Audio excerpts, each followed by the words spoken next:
You'll ruin my graduation if you show up. Stay away. That's what my brother Tyler spat through the phone 2 weeks before his Duke University Law School ceremony. I'm Sarah Mitchell, 34, CEO of MitoBio Solutions, a biotechnology firm in Boston valued at $12 million with 28 employees and 3 FDA-approved treatments in our pipeline. But rewind 18 years and picture this. I'm 16, standing in our Charlotte living room while my father David points at the bank statement showing $3,000 missing. My mother Linda sobbing into a dish towel, and my 8-year-old brother Tyler whispering, "I saw her take the checkbook." I didn't, but they believed him. 20 minutes later, I'm dragging a duffel bag to my grandmother's car, banished 850 miles north to Portland, Maine, labeled a thief in a house I'd called home my entire life. Tyler got my bedroom, my college fund redirected to his future, and 18 years of being the golden child, while I became the family shame they never mentioned at barbecues. Hello, beloved listeners. Thank you for joining me today. If you enjoy stories like this, don't forget to subscribe to the channel and hit that notification bell. I'm always curious to know which corners of the world you're tuning in from. Let me know your city in the comments. Enjoy the story. That phone call 2 weeks ago wasn't a request. It was a command wrapped in contempt. What I did next at his graduation turned his perfect day into a reckoning he'll never forget. Let's rewind to when I was 14, living in a brick ranch house on the south side of Charlotte, North Carolina. My father, David Mitchell, worked as a regional manager for a logistics company, pulling $68,000 annually. Enough to keep us comfortable, but not lavish. Mum Linda stayed home after Tyler was born, her days filled with PTA meetings and neighborhood gossip over sweet tea on screened porches. I was the responsible daughter, straight A's and honors biology and chemistry, working weekends at Walgreens Pharmacy for $8.50 an hour, stocking shelves and learning drug interactions from the head pharmacist who saw something in me. Tyler was the baby, 8 years younger, with blonde curls and a gap-toothed grin that made strangers coo. Mum doted on him like he was spun from sugar, buying him every toy he pointed at in Target, while I saved my paychecks in a mason jar under my bed labeled College MIT. Dad treated us differently too. When I asked for a graphing calculator for a P-calculus, $120 at Office Depot, he said we'd have to wait until next paycheck. 2 days later, Tyler got a $180 remote control monster truck because he cried in the Toys R Us parking lot. I bit my tongue, smiled, and borrowed a calculator from my physics teacher. We were a family, but the weight wasn't distributed evenly. Tyler got the cushion. I got the lesson in self-reliance. Then the $3,000 disappeared. It was March. Senior year for me. Cold rain turning the backyard into red clay soup. Dad kept the household account checkbook in the kitchen junk drawer, rubber banded with bank statements and expired coupons. Mum needed $3,000 to pay off the minivan before the bank added another interest cycle. The money was there Friday. By Monday, the account showed 3 missing checks, numbers 1847, 1848, and 1849, each for $1,000, signature forged so badly the bank called it amateur. Dad's face went purple when the fraud department phoned. He stormed into the living room where I was writing a biology lab report on mitosis, slammed the statement on my notebook. "Explain this." I stared at the paper, confused. "Explain what?" I didn't touch the checkbook. Mum appeared in the doorway, arms crossed, mascara already smudged from crying. "Sarah, if you needed money, you could have asked." I stood, pulse hammering. "I didn't take anything. I have $1,400 saved from work. Why would I steal?" Dad's jaw tightened. "The bank says someone in this house forged these. Who else has access?" Tyler peeked around the corner, holding his stuffed dinosaur, eyes wide. Dad turned to him, voice softer. "Buddy, did you see anyone near the checkbook? Maybe Sarah was looking through it." Tyler nodded slowly, his little voice barely a whisper. "I saw her. Last week. She had it on the table." My stomach dropped. "Tyler, that's not true. I've never touched it." But Dad's face hardened. He believed the 8-year-old over me. Mum started crying harder, dabbing her eyes with a dish towel that smelled like bleach and burnt casserole. "How could you do this to us? After everything we've sacrificed?" I tried reasoning, showing them my savings jar, my work schedule, proving I didn't need their money. Dad wouldn't hear it.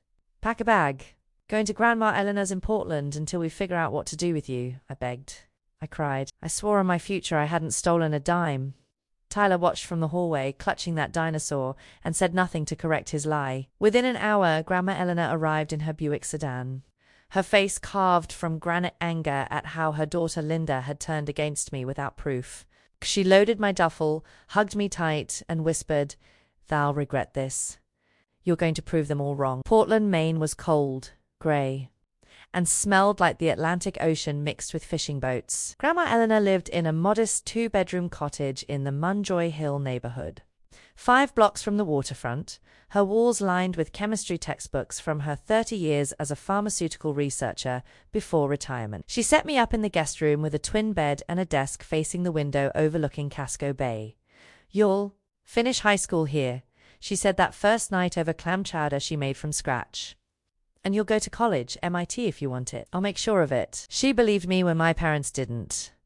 That belief became my foundation. I enrolled at Portland High School mid-semester, junior year, the new girl with the southern accent and a chip on her shoulder. Classes felt easy compared to the chaos I'd left. I buried myself in a PE, chemistry, and biology, spending lunch periods in the science lab with Mr. Garfield, who let me run independent experiments on enzyme reactions. Grandma Eleanor tutored me at night, walking me through organic chemistry mechanisms on her whiteboard, explaining how drugs bind to receptors, how clinical trials work, why biotechnology would reshape medicine. She'd worked on early statin development in the 1980s, held 2 patents, and lived off a comfortable pension. "You have the mind for this," she'd say, circling molecular structures in red marker. "Don't let anyone tell you otherwise." Money was tight but manageable. Grandma covered rent and food, and I picked up shifts at a local CVS, $9.25 an hour, restocking and ringing up prescriptions. My manager, Rita, a 50-year-old pharmacist with wire-rimmed glasses, noticed my interest. She started teaching me about drug classifications, side effects, why certain medications couldn't be mixed. I absorbed it like a sponge. By senior year, I'd saved $3,200 in a new account under my name only, applied to MIT, Caltech, Johns Hopkins, and Boston University. MIT accepted me with a $45,000 annual scholarship, covering tuition but not housing. Grandma Eleanor wrote a check for $12,000 to cover my first-year dorm. "Pay me back when you're a CEO," she said with a wink. I promised I would. Meanwhile, back in Charlotte, Tyler grew up in my shadow, or rather, in the story they'd invented about me. Mum told neighbors I'd had troubles and moved away for a fresh start. Code for thief and disappointment. Dad stopped mentioning me at company picnics. Tyler thrived. He got my old bedroom repainted blue with posters of Duke basketball players. My college fund, $18,000 saved over 16 years, was rerouted to his future education account. He attended private middle school, played travel soccer, took piano lessons we could never afford when I asked. They poured everything into him, their second chance at a perfect child. He never questioned why his sister vanished. He never admitted he lied. At MIT, I studied bioengineering, working 20 hours a week at a campus research lab, cleaning equipment and preparing samples for grad students. I graduated in 3.5 years with a 3.87 GPA, accepted into the PhD program with full funding. My thesis focused on mitochondrial gene therapy, treating diseases caused by defective cellular powerhouses. By 24, I'd published 3 papers in peer-reviewed journals, catching the attention of Dr. Marcus Lin, a fellow PhD candidate from Taiwan with entrepreneurial fire. We spent late nights in the lab discussing how academic research moved too slow, how patients needed treatments now, not after 15 years of bureaucratic trials. We decided to start a company, Meto Biosolutions Incorporated in Delaware in 2015. Capitalized with $50,000 from Grandma Eleanor, who liquidated a CD, $30,000 from Marcus's uncle, and $20,000 I'd saved from research stipends. We rented a 600-square-foot lab space in Kendall Square, bought second-hand equipment, and hired 2 technicians. Our first project targeted Leber's hereditary optic neuropathy, a mitochondrial disease causing blindness. We developed a viral vector gene therapy, tested it in cell cultures, then mice. Results were promising. We pitched to angel investors at Boston Biotech Meets, refined our slide deck 47 times, and closed $2 million in seed funding from a venture firm specializing in early-stage therapeutics. The money funded preclinical trials, regulatory filings, and expanded our team to 8 employees. By 28, we'd filed an investigational new drug application with the FDA, Clinical trials started at Mass General Hospital. 30 patients enrolled. Results showed 65% improvement in vision metrics after 6 months. The FDA granted breakthrough therapy designation, accelerating our path to approval. Media coverage followed. Boston Globe ran a feature, MIT grad tackles rare disease. I did a TED Talk at a biotech conference in San Francisco, speaking to 800 attendees about patient-centered drug development. Venture capital poured in. Series A round closed at $12 million valuation, led by a California firm. We moved to a 5,000 square foot facility in Cambridge, hired 20 more staff, launched 2 additional programs targeting different mitochondrial disorders. At 32, the FDA approved our first therapy, MitoStore, for commercial use. We partnered with a mid-tier pharmaceutical distributor, grossing $8 million in first-year sales. The company's valuation hit $50 million. Marcus and I each held 22% equity, the rest split among investors and employees. Life stabilized. I bought a modest condo in Boston's Back Bay. $640,000. With a view of the Charles River, I joined boards of rare disease foundations, mentored undergrads interested in biotech, and traveled to conferences in Berlin, Tokyo, Singapore. At 33, we closed a licensing deal with a European pharmaceutical giant for $120 million upfront, plus royalties, granting them rights to manufacture MitoStore overseas. The deal pushed valuation to $400 million on paper. At 34, we filed for a modest IPO to provide liquidity for early investors, pricing shares conservatively. Post-IPO, the company stabilized at $12 million market cap, after adjustments and market corrections, still respectable for a small biotech. I retained 18% ownership, worth roughly $2.1 million, plus a $280,000 annual salary as CEO. Through all of this, my family in Charlotte never called. Not once. No congratulations when the Globe article ran. No acknowledgement when I presented at medical conferences. Tyler graduated from UNC Chapel Hill with a political science degree, attended Duke Law School on partial scholarship, and got engaged to Brittany Hayes, daughter of Judge Harold Hayes, a federal magistrate with connections to top-tier law firms. Mum posted photos on Facebook of Tyler in his law school robes, captions gushing about her brilliant son destined for greatness. Dad commented on every post, proud father moment. I wasn't tagged, I wasn't mentioned. I was the ghost they'd successfully erased. Then, 2 weeks before Tyler's Duke graduation, my phone rang. Unknown North Carolina number.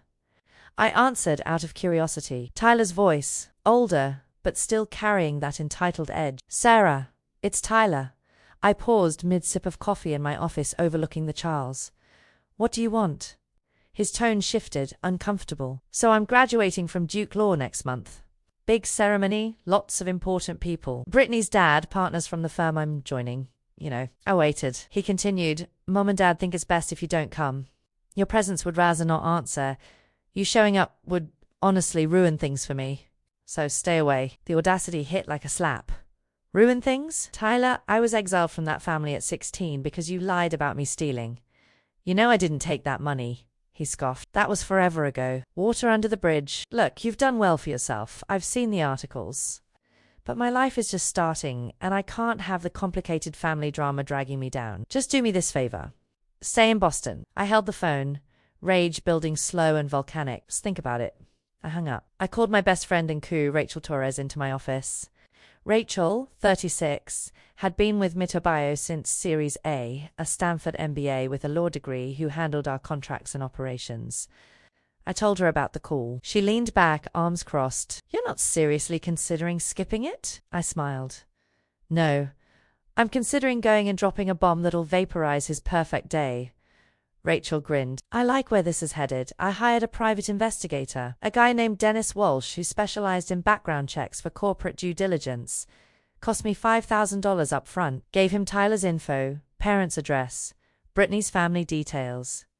2 days later, Dennis called with a file. Your brother's got problems, he said. His law school thesis on corporate fraud prosecution is flagged internally.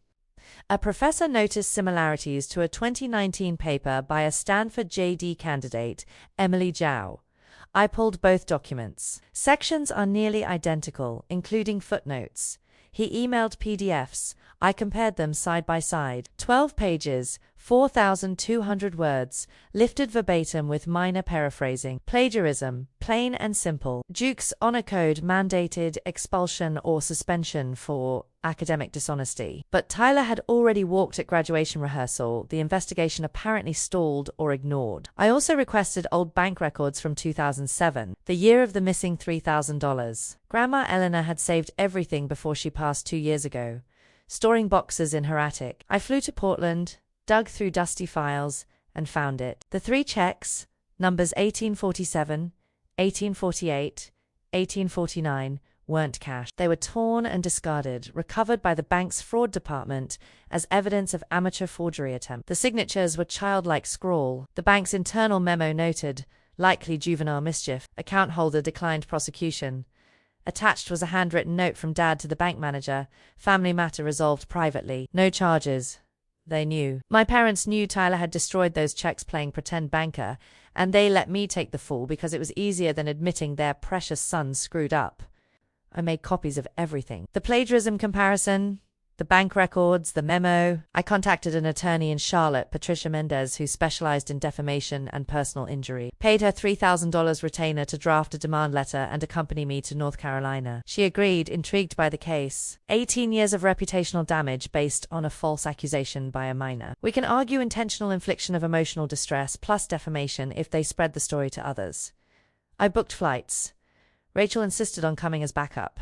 We reserved rooms at the Washington Duke Inn, walking distance from the ceremony venue. The graduation took place on a Saturday in May, bright Carolina sun beating down on Duke's campus quad. Blue and white banners hung from Gothic stone buildings, families crowding folding chairs set in rows facing the temporary stage. I wore a tailored navy suit, hair pulled back, minimal jewelry, professional and untouchable. Rachel stayed beside me in the back row, recording everything on her phone per Patricia's advice.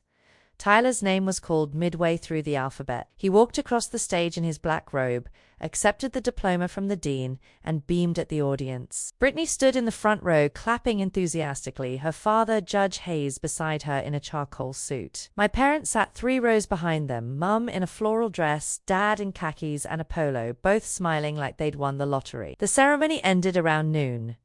Graduates tossed caps, families swarmed for photos. A reception followed at the Duke Faculty Club, a stately building with high ceilings and polished wood floors, catered trays of shrimp, cheese, and champagne circulating. I walked in with Rachel, signed the guest book with my full name and company title. We grabbed sparkling water, positioned ourselves near the back, observing. Tyler worked the room, shaking hands with older men in expensive suits, clearly firm partners evaluating their new hire. Brittany clung to his arm, introducing him to her father's colleagues. Mum and Dad hovered nearby, basking in reflected glory. Tyler spotted me after 20 minutes, his face drained of color. He excused himself from a conversation, crossed the room in long strides, and cornered me near the bar. "What are you doing here? I told you not to come." I sipped my water, calm. "You don't get to tell me where I can and can't go, Tyler. I'm family, remember?" He glanced around nervously. "You're going to embarrass me." I smiled. "That's the idea." Before he could respond, I walked to the center of the room where a microphone stood on a small podium, set up for toasts. I tapped it, the sound system crackling to attention. Conversation stopped. Heads turned. Tyler's eyes widened in panic. "Excuse me, everyone, I'm Sarah Mitchell, Tyler's older sister. I'd like to say a few words." The room went silent. Mum's hand flew to her mouth. Dad stepped forward like he might intervene, but Rachel blocked his path subtly. Phone recording. I continued, voice steady and clear. 18 years ago, when I was 16 and Tyler was 8, our parents accused me of stealing $3,000 from their bank account. Tyler testified against me, saying he saw me with the checkbook. Based on his word, I was sent away to live with my grandmother in Maine, labeled a thief, and erased from this family. Tyler got my bedroom, my college fund, and the life I was supposed to have. Murmurs rippled through the crowd. Brittany's face twisted in confusion. Judge Hayes frowned, leaning toward his daughter. I pulled out printed documents from my bag, held them up.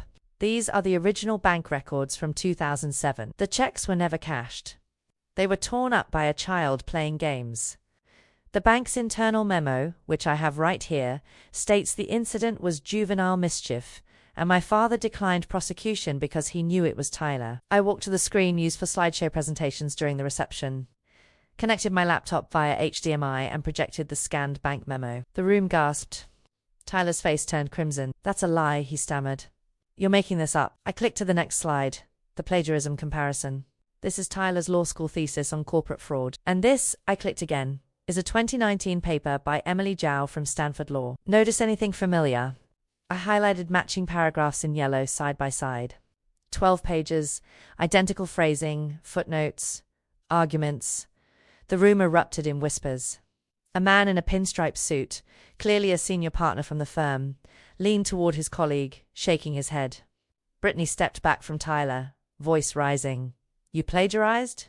Are you serious?" Tyler tried to grab the microphone. "This is insane. Sarah, you're ruining my life over something that happened when I was a kid." I pulled the mic away, voice cutting. "You ruined mine when you lied. You watched me get thrown out, and you said nothing. You let them destroy my reputation because it benefited you. Well, guess what? I rebuilt. I have a PhD from MIT. I run a biotech company worth $12 million, and I've saved lives with therapies I developed. What have you done? Plagiarized your way through law school and coasted on daddy's money and a lie." Brittany turned to her father. "Did you know about this?" Judge Hayes looked at Tyler with disgust. "No. And if this is true, the firm will be informed immediately." He turned to the senior partner. "Gerald, I believe we need to discuss this young man's employment offer." Gerald nodded. "Agreed. Mr. Mitchell, consider your offer rescinded pending a full investigation." Mum rushed forward, voice breaking. "Sarah, please, this is his day. Can't we handle this privately?" I looked at her, years of anger sharpening my words. "You had 18 years to handle it privately. You chose not to. You chose him over the truth." Dad said nothing, staring at the floor, shoulders slumped.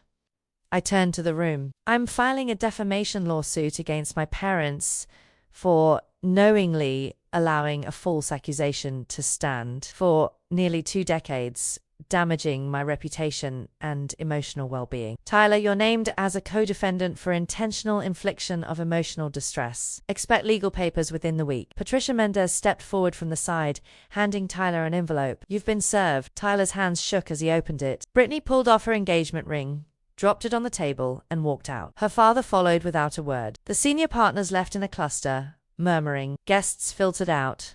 The celebration disintegrated. Tyler stood alone in his graduation robe, holding the lawsuit, his perfect day in ruins. Rachel and I walked out into the Carolina sunshine. She high-fived me. That was surgical. I exhaled, feeling lighter than I had in years. He deserved it. 3 months later, Tyler faced formal investigation by the North Carolina State Bar for academic dishonesty. Duke's Honor Board reopened his case after Emily Zhao, the original author, filed a complaint upon seeing my public accusation. The board found him guilty of plagiarism, recommended his JD be revoked, but compromised on a 2-year suspension of his law license instead. The firm's job offer was permanently withdrawn. Brittany married someone else a year later, a doctor from Chapel Hill. Tyler moved back in with our parents, taking a job as a paralegal at a small personal injury firm for $38,000 annually. The lawsuit settled out of court. My parents agreed to pay $85,000 in damages, structured in monthly installments over 5 years, the maximum they could afford without declaring bankruptcy. Tyler contributed $15,000 from liquidating his car and a small savings account. The settlement included a public statement on social media from my parents, acknowledging the false accusation and apologizing. Mum posted it on Facebook, comments flooding with shock and support for me from neighbors who'd known our family. Dad's LinkedIn showed he retired early at 62, the stress likely a factor. They sold the Charlotte house, downsized to a rental apartment in a less desirable suburb. I never spoke to them again. Numbers blocked, emails filtered, social media unfollowed. I used the $100,000 settlement to establish the Eleanor Mitchell Scholarship Fund, named after my grandmother, providing $10,000 annual awards to young women in STEM who'd experienced family rejection or homelessness. The first recipient was a 19-year-old chemistry major from Atlanta whose parents disowned her for being gay. She reminded me of myself. The fund continues, supported by annual contributions from Mitobio's corporate giving program. Mitobio Solutions kept growing. We launched a second therapy targeting Lie syndrome, another mitochondrial disease. Clinical trials showed 58% improvement in motor function. the FDA fast-tracked approval. Revenue hit $15 million annually.